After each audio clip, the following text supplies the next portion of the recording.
يا مساء الفل على عيونكم، مساء الجمال. معاكم قناة أكلة وقصة. وحشتوني جدا من آخر مرة وآخر فيديو. النهاردة مش جايلكم بإيدي فاضية، جايلكم بأحلى صينية كنافة بالمانجا. حاجة كده خطيرة حلوة ومنعشة كده للصيف، شكلها يجنن. جايلك ضيوف على غفلة، حابة تعملي حاجة للمصيف، عايزة تنعشي أولادك، تعملي حاجة كده منعشة ولذيذة. أحلى من الآيس كريم 100 مرة، وطعمها تحفة وجميل جدا. بس مجرد ما تسقعيها شوية صغيرين وتقطعي قطع، خدي لك جنب بقى في البرندة او في البلكونة عندك، وكلي احلى قطعة كنافة بالمانجا. خطيرة يا جماعة، عشاق المانجا يجمعوا هنا لو سمحتوا ويقولوا لي رأيكم في الكنافة. هنعملها بطريقة سهلة وبسيطة جدا، هتنجح معاكي على طول، مش تاخد منك وقت. في نفس الصينية اللي احنا هنعمل فيها كل الطبقات. مش هعمل لك مواعين كتير زي ما انتم شايفين كده. بسيطة وسهلة، واللمعة بتاعت الكنافة حلوة قوي. شاربة الشربات بتاعنا جميل، ودايبة كده في الكريمة والمانجا. انا عايزة اقول لكم ان انا من عشاق المانجا جدا، ووالدي كان يعرف ناس في اسماعيلية وكان بيجيبوا لنا مانجا بالاقفاص. عايزة اقول لكم ان انا كنت بقى مدمنة مانجا. يعني بابا مثلا يحط ايه، قفصين مانجا مثلا في الفريزر كده، ومالي الفريزر بيهم، وانا افضل رايحة جاية رايحة جاية. يجي فجأة يفتح الفريزر يقول ايه ده، فين المانجا اللي انا جايبها دي؟ يتفاجئ ايه، لاني طبعا ايه، اكلتها.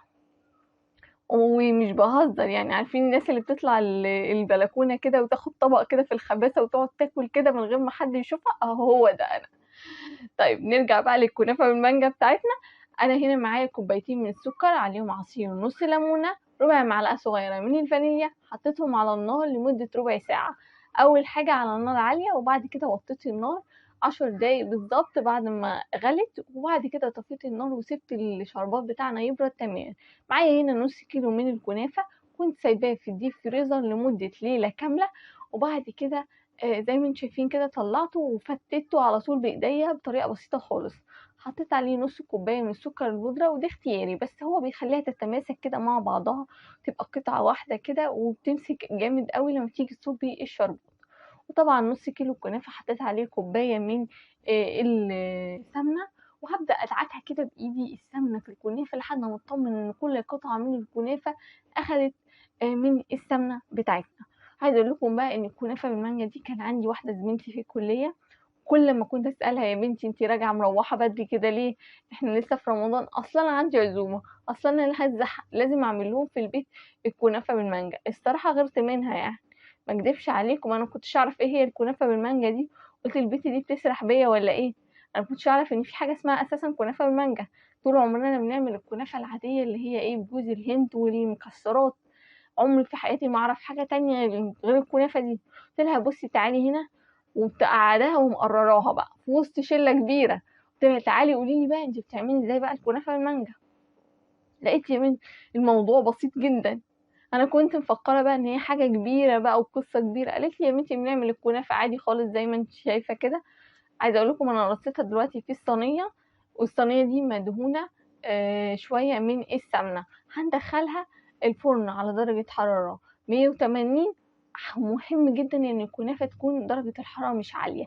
ليه بقى؟ عشان انا عايزاها تستوي من كل الاتجاهات وتاخد اللون الحلو الذهبي الاشقر الجميل. حطيتها في الرف الوسطاني، سبتها لحد ما اخدت لون حلو، بس ولعت عليها الشوايه حاجه بسيطه. واكمل لكم بقى. قعدت مع صاحبتي دي وقلت لها قولي لي يا بنتي الكنافه بتتعمل ازاي. قالت لي بعمل صينيه الكنافه عادي وبدعكها بالسمنه واحطها في صينيه، وبعدين بقى بجيب بقى ايه كريم شانتيه واضربه، واقوم حاطه عليه قطع الكنافه واحطها في التلاجة. قلت لها يا سلام، ده الموضوع بسيط خالص بقى. قالت لي اه بسيط والله، تقدري تجربيها هتعجبك جدا. دي هنا شكل الكنافة أول ما طلعت وهي سخنة والشربات بتاعي بارد. هبدأ زي ما انتم شايفين كده أصب الشربات البارد على الكنافة وهي سخنة. مفيش 3 دقايق وهتلاقيها شربت الشربات هوا. شايفين الكنافة بقى لو طلع سخنة والشربات بتاعنا بارد، هتلاقيها بتشرب الشربات بتاعنا هوا، وهتطلع حلوة جدا. دي أول خطوة معانا. طبعا انتوا ممكن تستبدلوا الخطوة دي بإنكم تحمروا الكنافة على النار، وبعد كده تقلبوها في شوية من الشربات وتعملوا الطبقة دي عادي. دي الكنافة السريعة. إنما أنا حبيت أعمل الكنافة صينية الكنافة على أصولها زي اللي احنا متعودين عليها، علشان تطلع شكلها حلو وجميل. وزي ما انتم شايفين كده جبت بقى ايه كيسين كريم شانتيه وضربتهم.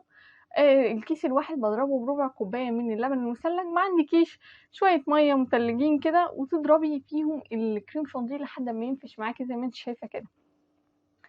هبدأ بقى ايه احط الكمية دي على الكنافة. مهم قوي ان الكنافة بتاعتنا تكون باردة جدا.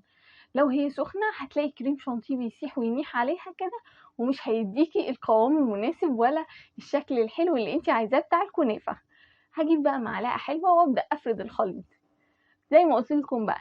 بعد ما صاحبتي حبيبتي دي قالت لي على طريقة الكنافة اللي بالمانجا، ما كدبتش خبر، رحت جبت مانجا بقى في البيت. قلت لهم سيبوني بقى، سيبوا لي المطبخ، انا داخله اعمل لكم كنافه بالمانجا.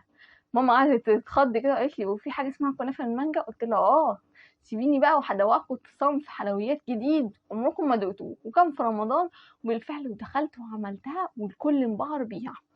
عايزه اقول لكم هي اساسا حلوه قوي في العزومات، ولو بقى عندك ضيوف مميزين اليومين دول بقى، يومين مصيف بقى ويومين نوادي، تعمليهم وتحطيها في التلاجة بالليل بقى. عايزه بقى انتي عيالك ناموا بقى وعايزه تفضي دماغك بقى وتعملي، تاخدي قطعه من الكنافه كده وانتي قاعده في البراندا بالليل، قاعده بالليل بقى وجوزك نزل راح على القهوه، انتي قاعده بقى مع نفسك انتي وقطعه الكنافه بالمانجا. ما اقولكيش بقى، الاحساس حلو وجميل جدا. اكتبوا لي بقى تحت في التعليقات يا جماعه، عايزه اقول لكم على موقف مميز دلوقتي، واكتبوا لي تحت في التعليقات. زي ما انتم شايفين انا عامله الكنافه دي في قالب البايركس. عايزه اقول لكم ان القالب ده انا من ساعه ما اتجوزت استخدمته 4 5 مرات على بعض. انا من الناس اللي بتخاف جدا من التعامل مع القوالب البايركس. معرفش ليه دايما بيجي في دماغي احساس واحد ان هو ممكن اطلعه من الفرن يفرقع في وشي. اكتبوا لي تحت في التعليقات، هو انا لوحدي الوحيده، الست الوحيده اللي بتخاف من البايركس، ولا في ناس تانية كتير عندها نفس الإحساس ده مع البايركس؟ عرفت بقى ان هو المفروض ان انا اتعامل معاه بحرص، وان انا محطوش على رخامة ساقعة بعد ما يطلع وهو سخن وكده. بس برضو ما زلت لحد دلوقتي يا جماعة بستخدمه بحرص شديد جدا. زي ما انتم شايفين كده عملت الوردات بتاعة الكريمة، وحطيت المانجا في النص، زينتها بقى بشوية من الكريز. سوداني بقى او فستق كداب، عندك سوداني مجروش مش هيقولك لا. ممكن تسيبيها زي ما هي كده، شكلها بالمانجا والكريمه خطير. طبعا هي لحد دلوقتي كده تتاكل اكل. اوعي تاكليها دلوقتي، استني هتدخليها التلاجة تسقع كده وتبقى حلوة قوي، وبعد كده تاكلي احلى كنافة بالمانجا وهتدعيلي. طعمها خطير خطير خطير. مهم قوي بقى ان انت تجيبي نوع مانجا حلو يكون معسل، نوع السكري او الزبدة او الصديقة هتطلع معاكي خطيرة. جربي اي نوع منهم هيطلع حلو قوي معاكي، خصوصا السكري انا بحبها قوي في المانجا دي. وبرضه مجربه الزبده كان طعمها حلو وجميل.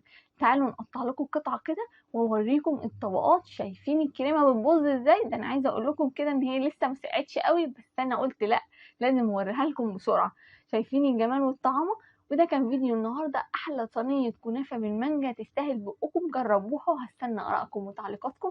ما تنسونيش في اللايك القمر، لو لسه مكملين معايا الفيديو شاركوه مع اصحابكم وقرايبكم، واكتبوا لي تعليق قمر زيهم. شكرا ليكم على المشاهده، واستنوني في وصفات اخرى. ما تنسوش تقولوا لي رايكم في الفيديو ده. باي باي.